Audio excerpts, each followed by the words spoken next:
It's something that we've got to make sure that we take advantage of. The competition first that's going to be a career piece, I think, is huge. I also think buying beef that has been born, derived, and slaughtered here is a huge piece. So thank you to them, and I will look forward to working those pieces, and I think that's going to be good. Maybe it could be labeled that way. Yes, it could. Just that's what I'm saying. It could go just that way. All right, our next presenters, managing risk, making decisions in today's market, and Good Grazing Makes Sense. A couple of guys that have definitely been a big part of USDA, and it is my pleasure to introduce them and have them be with us today and give their presentations. Mr. Tait, Berlier, they've been working with us for a long time and been great sponsors and definitely bring a lot to the table for USDA, and we're sure glad they're with us. Mr. Brett Crosby from Wyoming, a neighbor just up the way from where I live, has been working with USDA for quite some time, does a great job in his work with the numbers. He is definitely a numbers guy. He can present those better than anybody, but they've got a great presentation for you. Who's going first, or are you guys tag teaming, or how are we going to do it? I'll introduce you. How's that? Up closer. How's that? Yep, right up. There we go.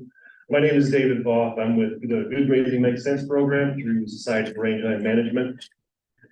Good Grazing Makes Sense kind of put this panel together, and what we do, we really focus on the rangeland and the ecology portion of things, but we realize that none of those good grazing practices can happen without you guys in business. So we take time to focus on just marketing things once in a while. We've got two stellar guys up here today that's going to talk about risk management. I'm gonna start right away with Brett Crosby and get into BeefBasis. But before he comes up, please check out Good Grazing Makes Sense. We partnered last year with US Cattlemen's. There's a discount code. I think it's $50 a year to join. You get access to guys at this level of intelligence to answer your questions almost any time of day. Yeah, call me in the middle of the night. Yeah, call me in the middle of the night, see what happens. I'll let my wife answer the phone. That's that. Let's see, is this a clicker? It looks like a clicker. Is that okay? Well, let's see if I'm smart enough to run this thing. Okay, there, I figured out where the laser is. There we go. Look at that. A lot of you know me, and a lot of the people that left know me. That's why they left. There were a lot of people in here for the last meeting, but I'm Brett Crosby from Cowley, Wyoming. It's a little town just right on the state line with Montana. As a matter of fact, one of these pictures this is in Montana and this is in Wyoming. None of the pictures on my presentation have anything to do with the slides. They're just gratuitous ranch pictures. For those of you who don't know me, I grew up in Wyoming on a cattle operation. I graduated from high school. Told my dad I just wanted to be a rancher. I didn't want to do anything else. He said, "Well, that's fine, but I'm not going to give you my ranch because I'm not dead yet." And so he sent me to school, but he made me pay for it. And then I came back and I started working with, I earned an MBA, started working with a consultant, a couple of consultants at Billings who were working with farmers who had survived the 80s, but had a lot of debt left over. And then a few years later, we started Custom Ag Solutions, which is a research and outreach company that specializes in risk management research. But our specialty, my specialty, is in the cattle markets, specifically in the feeder cattle market. So today, what we're going to talk about is we're going to cover 5 items. First, we're going to talk about cash markets. Then we're going to talk about how the cash markets are related to the futures markets and how they interact. And then we're going to talk about the basis and how basis affects, what basis is and how it affects prices. Finally, we'll talk about BeefBasis.com and the price forecasts that it generates, and then some of the tools that you can use and how you can use them. Now, a lot of you, I'm not going to ask you to raise your hands because I don't want to call anybody out in a group of four, but a lot of you understand futures markets really well. A lot of you know that the futures market is quoted at the noon market report, but that's about all you know. And so in the industry, we have this huge range of knowledge, this wide range of knowledge levels about futures markets and cash markets. So I'm going to be very basic, and I hope those of you who trade the board every day don't get bored and walk out. Well, maybe they already walked out. But excuse me. One of the things to remember, above all else, is that there are bad things can happen to good people. And most of you have seen this painting. It arose when in 1887, I believe, when the snow hit in November, then it thawed out, and then it froze for 2 months, and cows couldn't get through the ice to get to grass, and an eastern ranch owner wrote to one of his cowboys in I believe Lewistown, and Leo, you can correct me if I'm ever wrong, but I believe it was Lewistown, and he said, Charlie, how does it look? So he sketched this picture, and some say waiting for a Chinook, some say last to 10,000. I don't know what it's really called, but it's a good one. And he sent it back, and CM Russell's career was on its way. But bad things can happen whether when we have no control. There are a lot of things that are outside the level or the influence of our control, and it is our responsibility, if we want to stay in business, to try to manage for those things. That's what that's the purpose of risk management in general. And remember that a lot of people, we're really, really good at keeping cattle alive and keeping them healthy. How many of you have had a calf in your bathtub? I think a lot of us, or on the floorboard of your pickup, or your ATV or whatever, trying to warm it up, and how many times have you gone out to the feedlot and you've pulled one and you doctored it, and we're really, really good at keeping cattle alive. But one thing that we don't understand, or a lot of us don't stop and realize, is that a 10% move in the cattle market, in other words, a 10% move in prices, is equal to a 10% increase or decrease in the number of cattle we have to sell. And so price risk is just as important as death loss risk, but or mortality risk, but we spend a lot more time trying to keep them alive than we do trying to market them. And a lot of the reason is we kind of, I think historically, it felt like there's nothing we can really do about it. The market's going to be the market, and we're just going to take them. We're just going to have to take whatever we are price takers, right? That's what we do. But there is a way to manage that. And that's what we're gonna talk about today. First, we're gonna talk about cash markets, and everybody's familiar with sale barns. And most of you have heard of the feeder cattle index.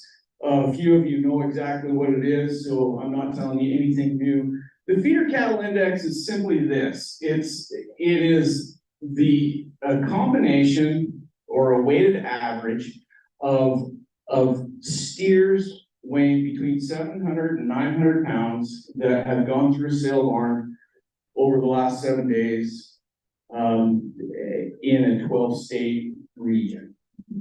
So every sale barn that has an AMS reporter sends its market report in, and every line item that has a 700 to 900 pound line item on it is tabulated, and that weighted average over the last 7 days is what the feeder cattle index is. So in other words, it is, and the reason it's 7 days is because there's usually only one auction a week in most places. So, it's designed to catch every one of the auctions, all of the most recent auctions. And it is, the best way to explain it is it's what 800 pound steers are worth. And that's important because that's what we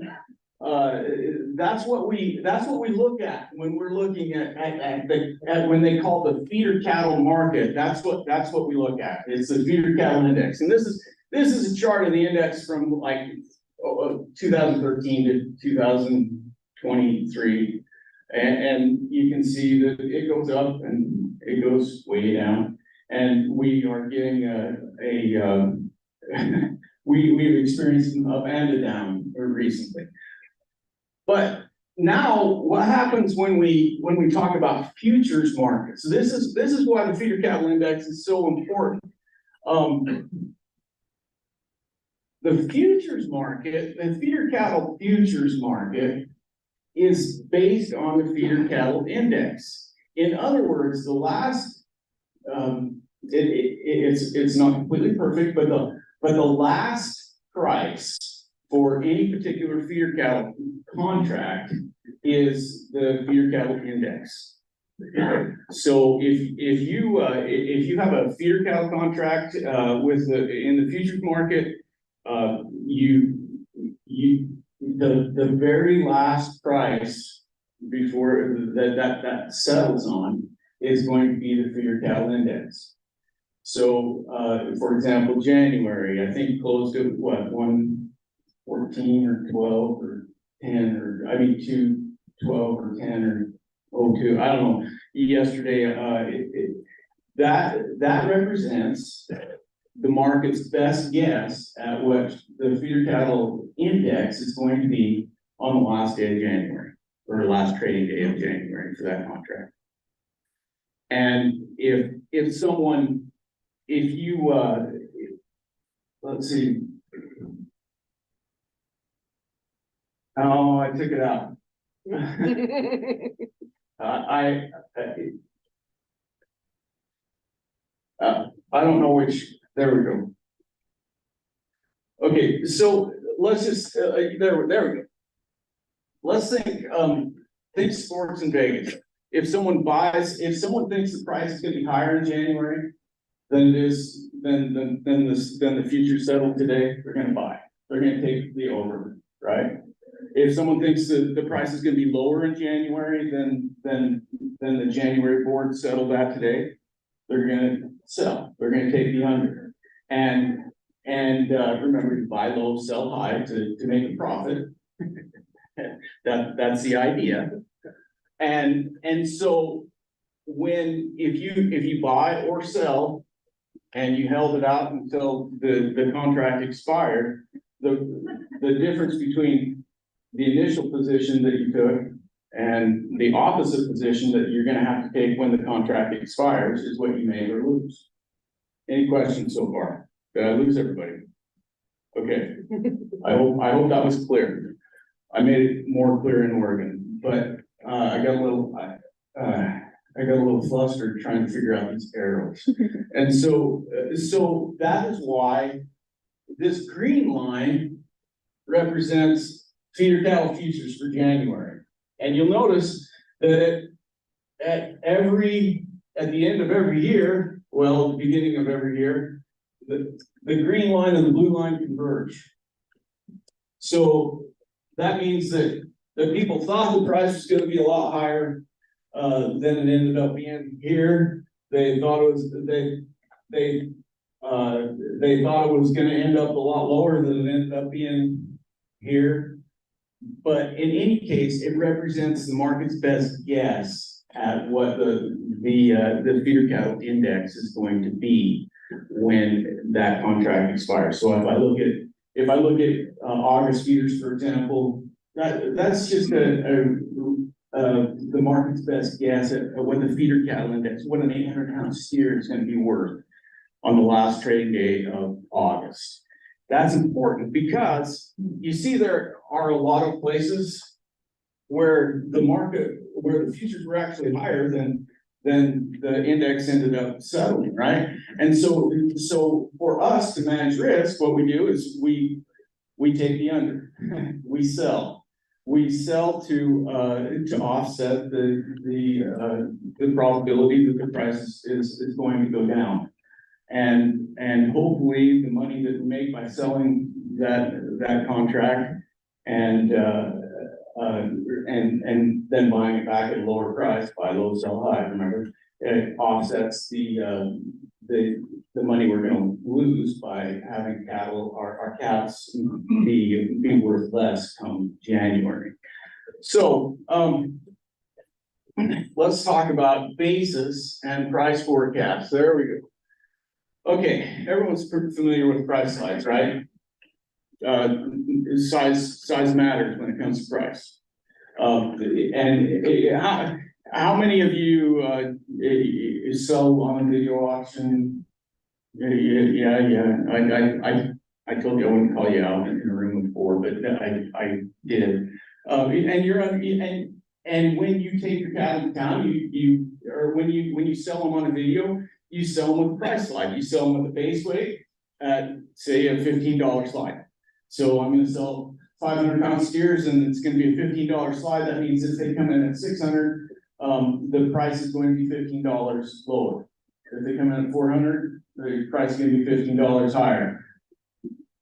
Usually, you don't miss it by 100, but that's the idea. And we can look and we can see that this is a most recent Torrington market, that we see this in the market all the time. We just take the value, the price, the weight difference and the price difference, and we can see that there's about a $20 slide from 4 to 6, and then it drops down to about an $8 to $12 slide from 6 to 8, somewhere in there. And we're all used to looking at slides. We understand that the lighter a calf is, the more it's worth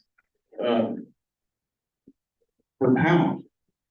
But when we look at I keep hitting that stupid thing, laser button. But now let's look at it at dollars per head. Dollars per head is another way to look at a price slide, where we're not looking at the price per pound. What we're looking at is the value of every pound that we have put on. So if you take the price, this is the same data. If you take the price times the weight, you get a total value per head, divided by the pounds, by the difference in pounds, gives you an idea of what every pound, every 100 pounds is worth. So just because you're getting $2.80 for your 5-weight steers doesn't mean that every pound that you put on is worth $2.80. It's really worth more like about 80 cents. 80, 90, somewhere in there. As it gets heavier, it's going to be worth more because it's going to approach the cost gain in a feedlot. but it's important to look at things in terms of the value of gain, because that's how basis is actually derived. Basis is just the difference between the cash market, the feeder cattle index, and or the futures, and whatever your cash price is. So the basis for 5-weight steers, if they're 5.8 or 280, and we settled it 220, just because I don't want to do math really fast. The basis is 60 over, right?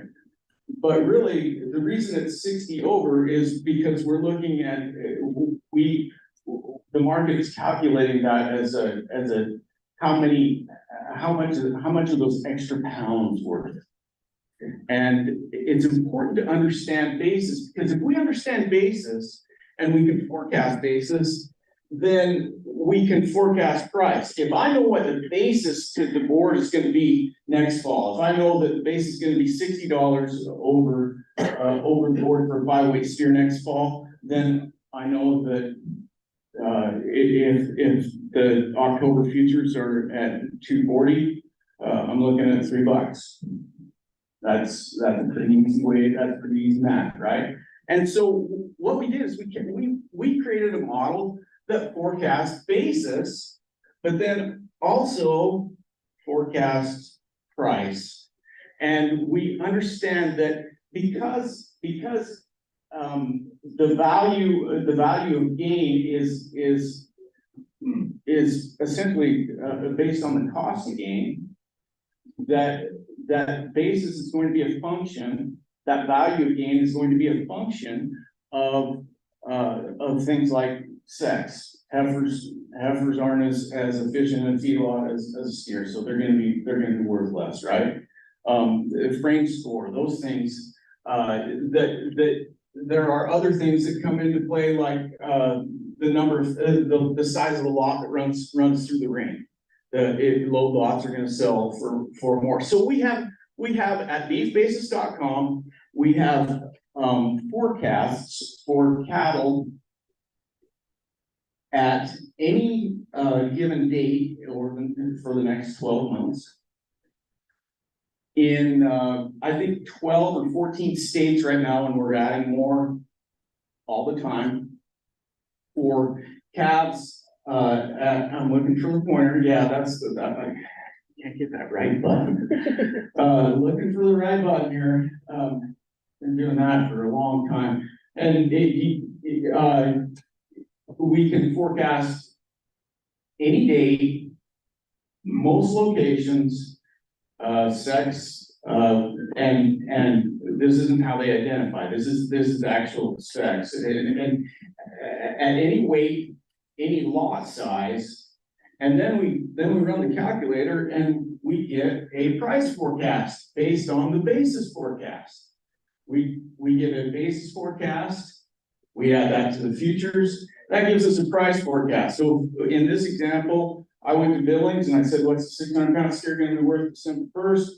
And it came back and said 263. Now, obviously, there's going to be a range, but that gives us an idea of what prices what we can expect prices to be for calves, different weights, different sex, based on the futures market. Because a lot of us look at the futures market and say, well, that doesn't have a damn thing to do with my 450-pound steers. And you're right. Kind of. It does, but it takes a little bit of math, and we do the math for you. Now, what can you do with this? Well, once you can start forecasting prices at different weights at different dates, then you have a lot of tools at your disposal. For one thing, when you're selling on the video market, you can use it to put a floor price in, right? You can use it. Okay, this is what I expect to get in the cash market, so I want to get at least this in the on the video auction. Or I can look at different dates and I can say, okay, well, you know, what makes the most sense for me to sell what date makes the most sense for me to sell my cattle? What should I strive for weight? And we have a lot of different things, a lot of different tools on BeefBasis.com. You go to BeefBasis.com, you're gonna have to create a login if you don't have one, because we've got to keep the bots out. But once you do that, once you can forecast prices at different weights on different dates, and there are a lot of different tools at your disposal. And the one I'm going to talk about is the value of gain, because that is a really critical tool. You can use the value of gain to, and we have several different tools. One is a fixed weight at different rates of gain. One's a fixed rate of gain coming out at different weights. And so we'll just look at the background of value of gain. So if I want to say I want to sell this is a 600 pound steer that I'm thinking about selling on the 1st of February, first week of February. If I want to keep that steer longer, but I want it to gain less, in other words, I want to sell a 600 pound steer later, then this tells me what the price is going to be. This tells me how much I'm going to gain or lose on from the time I keep my steers till the time I sell them. Okay, we can also look at it, and this is just a blown up version of that because I didn't know if you could see those numbers, but then we can also look at a specific daily gain coming out of different weights, and it's the same type of scenario. So I'm going to say I'm in Billings, so I'm going to say I'm coming out in January at 550. Well, what if I want to keep that steer for a little bit longer? This is the value of gain both on a per hundredweight basis for each period and cumulatively over time.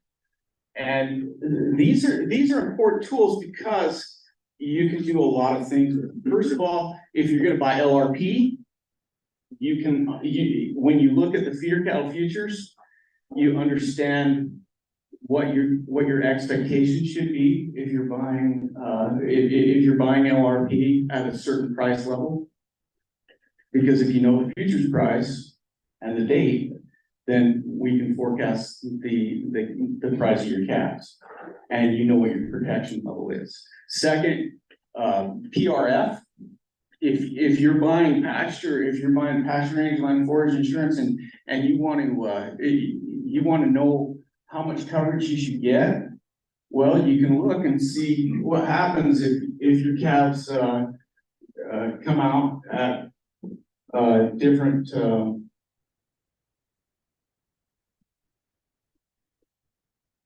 at a different weight. Okay. How much is it going to cost you if your calves come in 50 pounds lighter or 50 pounds heavier? And because of the drought, they're not going to come in 50 pounds heavier because of drought. But how much is that going to cost? Or if you want to implement some grazing management decisions, okay, I implement this, it's going to give me another 25 pounds on my calves. What's that 25 pounds worth? Those are the types of things that give us knowledge, which gives us power, which gives us the ability to manage price risk, which is so critical in this industry. We need to manage price risk just as much as we need to manage mortality risk. And I went way too long, and I'm sorry, but I will turn the time over now to, well, you guys, to ask questions either of Tait, who is with Ag Risk Advisors and is an LRP and PRF expert, or Dave with Good Grazing Makes Cent, and he can talk to you all about different management practices and how you can manage your risk with grazing management. But any questions about any type of yeah, insurance or risk management, or just market questions in general, we're here to help. But we're not from the government. Yeah. How far out does the BeefBasis tool go? So the BeefBasis will go out as far as the farthest out futures contract, and then it will, so about a year. But then you can go out farther. It just assumes a certain spread on the farther out contracts that aren't on the board yet. 300 to 900 pounds, by the way, is where yes, sir. So you're gonna have to figure in and what you cost of gain. Where do you pull your data? Where do you pull your data from on that? I mean, are you talking to the feed yards? Where are you gonna pull cost of gain from? Well, remember, this is the value gain, not the cost. So it's what the market is paying for extra gain. And that's based on price forecasts. Remember that slide, you look at it on a value per head basis. So if we could forecast a price and hence the total value for an 800-pound steer versus a 600-pound steer, we can take the difference in value divided by 200 head or 200 pounds. And that's the way we get the value of gain. That's the value of gain, not the cost of gain, which it is sometimes a distinction without a difference, because in perfect markets the value of gain is going to equal the cost of gain. Not always, but often. Now, when it comes to data, we have the largest private database in the country. We have every sales transaction for every market that has an AMS reporter in it from 1995 to 2018, and then they quit reporting. They quit reporting individual lots or recording individual lots, and now we have every sale report, every weighted average. We have well over 10 million records. Another question is, when you're forecasting the basis, well, what type of information goes into that forecasting? I mean, like, I saw you had a slide, there's seasonality. Yeah, thank you. The question is, what goes into the forecast? We'll go back up to this this slide. 5 different things. Your date, location, sex. Now, when you pick a location, the frame score and muscling, the frame and muscling score is automatically going to populate with what is the most common for muscling and frame reported at that location.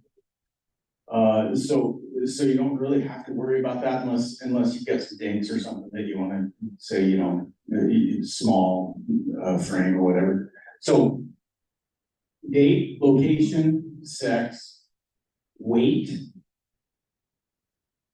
and the number of head that are going to run through the ring at once. So even though you take a whole potload to town, if they're only going to run them through one at a time, you're going to put 1 in that. But if you're going to be able to sell a load lot, then you put 80 or 90 in there. Then the feeder cattle futures price and the corn price are automatically populated for you from the CME feed. It's not real time; it's 20 minutes delayed, but it's close enough for most people. And you can change those to run whatever scenarios if you want. When you log in, you can. One thing I didn't mention is when you log in, you can. The first place it's going to take you is to your My Lots page, because we all sell steers and heifers mostly, and I don't know about you, but not all my steers weigh the same. So, you know, I'll have a big cut, a smaller cut, same with heifers, and you can keep track of your different lots. You can, and then it'll give you a total forecast revenue, and you can actually share that with your insurance provider or your commodity broker or your bank or whomever. A couple of years ago, the bank didn't believe my forecast, my price forecast, because they were different from the FSA. And so I said, well, this is what BeefBasis.com says. I didn't tell them that was my site. I said, this is what this says, and they used it. We know now. Yeah. And they still use it. They'll still use it because I was correct. Yes, sir. How do you differentiate on the different classes of cattle, say heavily from influence versus a straight Angus? That's a good question.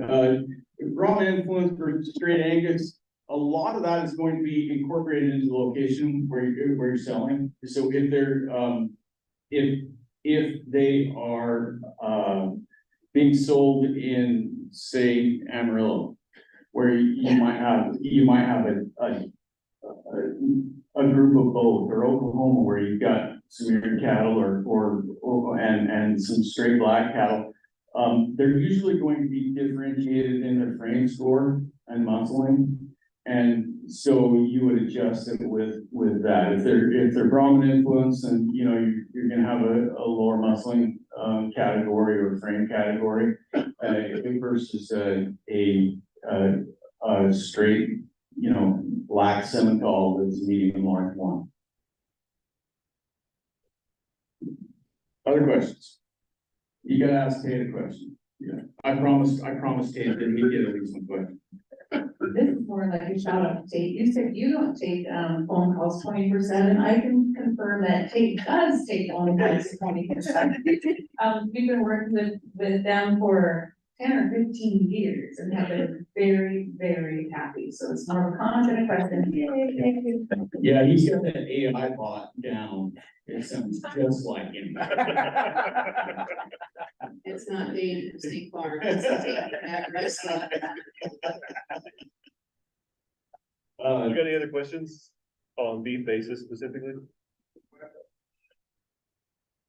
Okay. So the other day in Oregon, we got to talking about marketing so much, we didn't even hit Brett's tool here, so we switched it up and we're gonna now go backwards to talk about some of the programs out there for risk management. Here's Tait.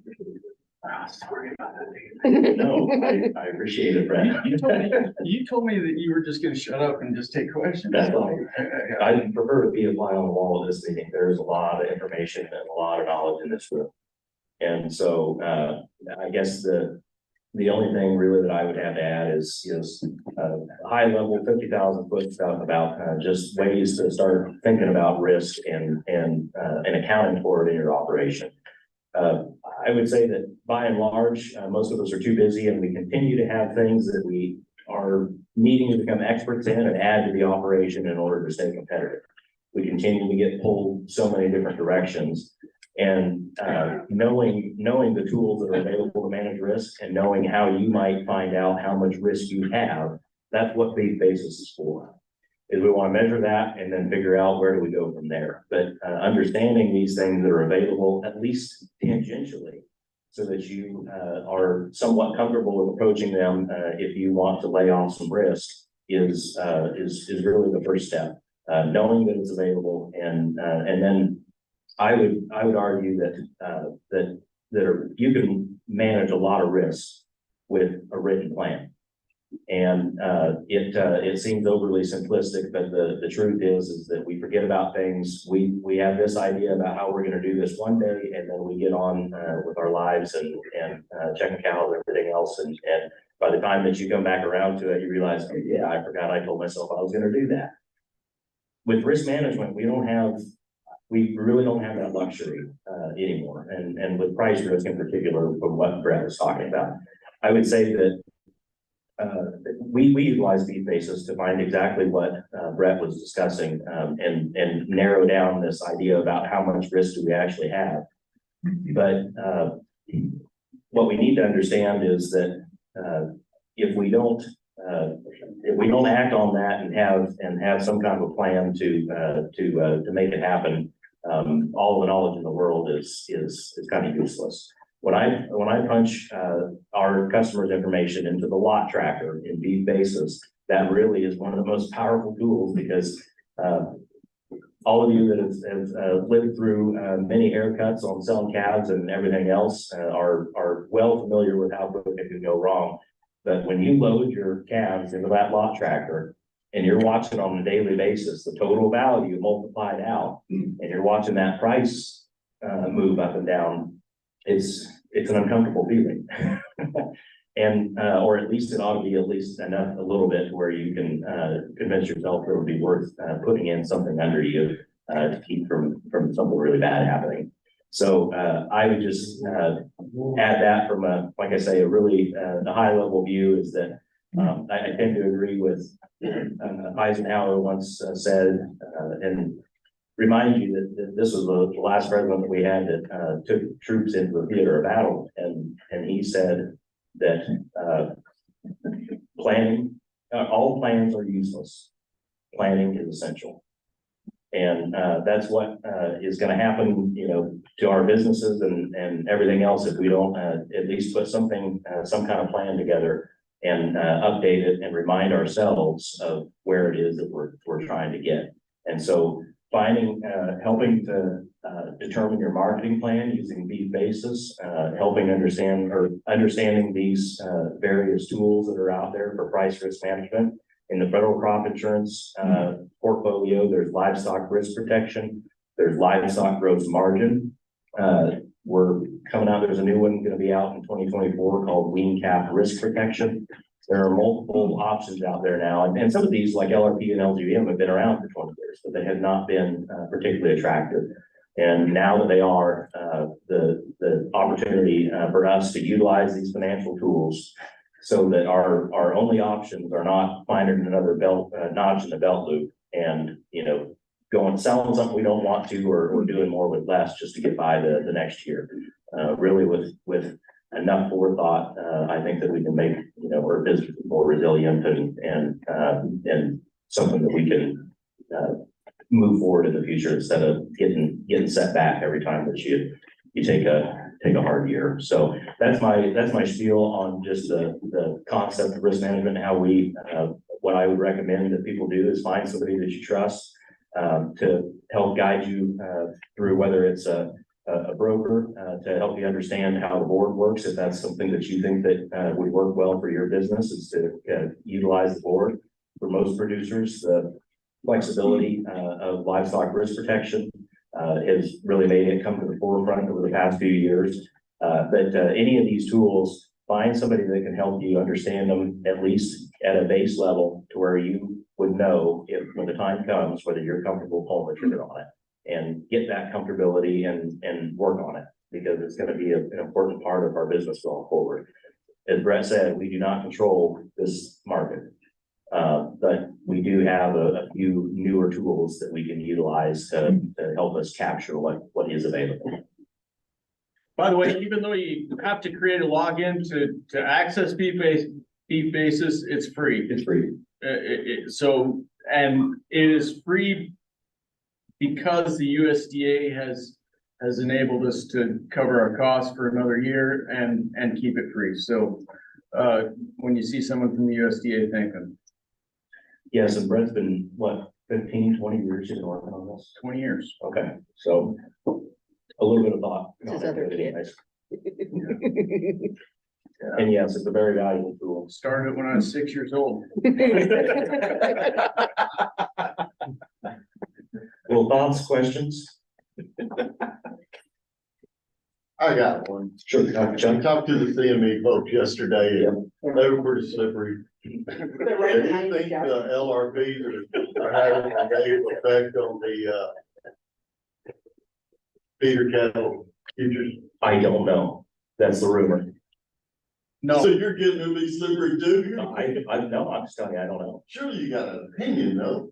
No. No. Sure, there could be, look, anytime you have big players in the market and they change their positions, then there can be movement.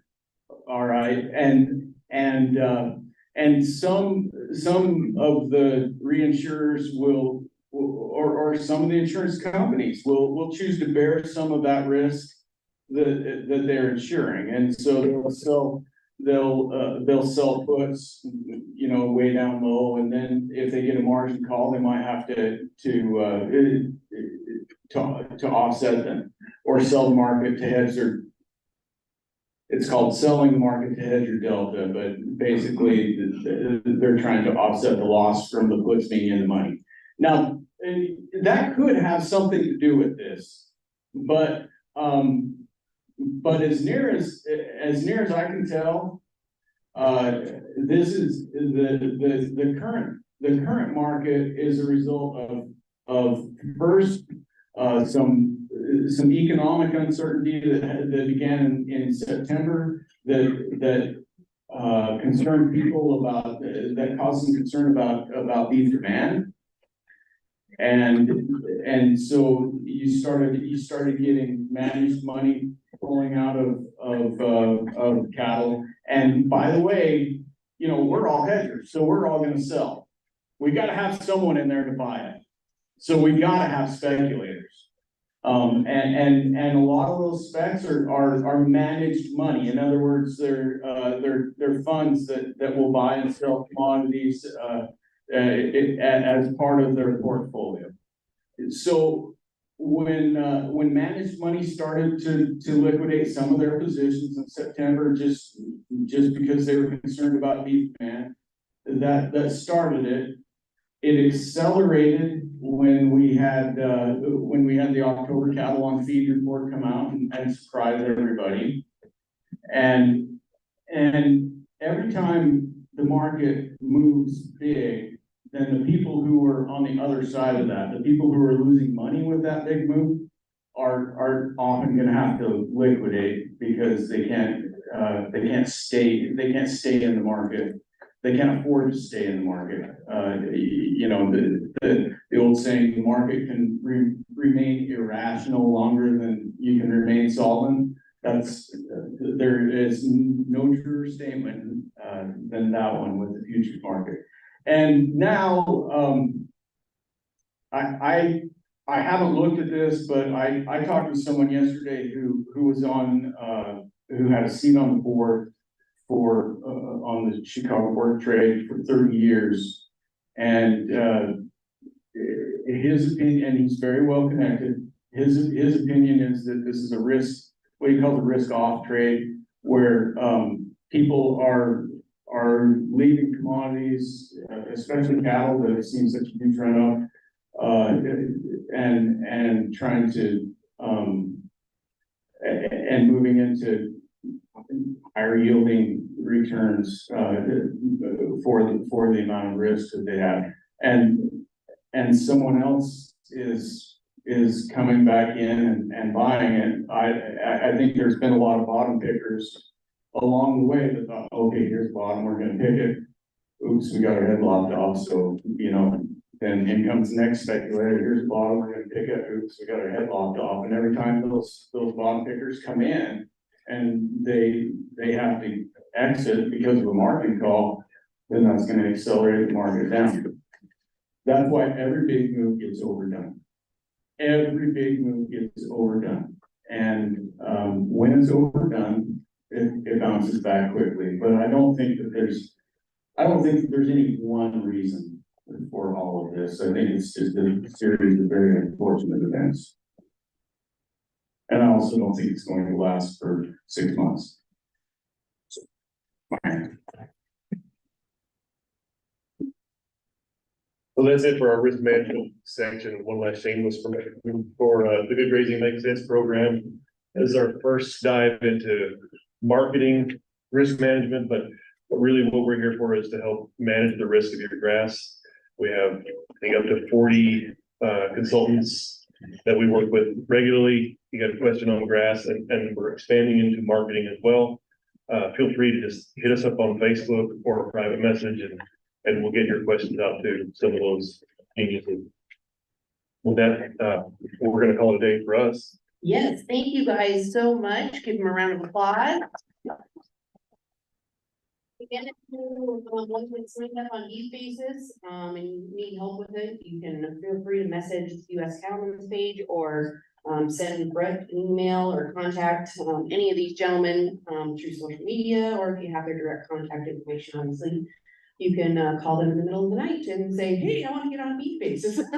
If you send an email through the BeefBasis website, it goes to my phone. So yeah, you can do that in the middle of the night. So we're gonna take a quick break. We've still got, all of our great vendors are set up out here, and then we're gonna be, coming back here in just a little bit. I think we've got some drawdown raffle, giveaways for the people that aren't winning the side by side. So, we've got that coming up. So I think we're gonna do a 15-minute break. Yeah, 15-minute break. So, get some more coffee and, energize for the rest of our speakers. So thank you, everyone.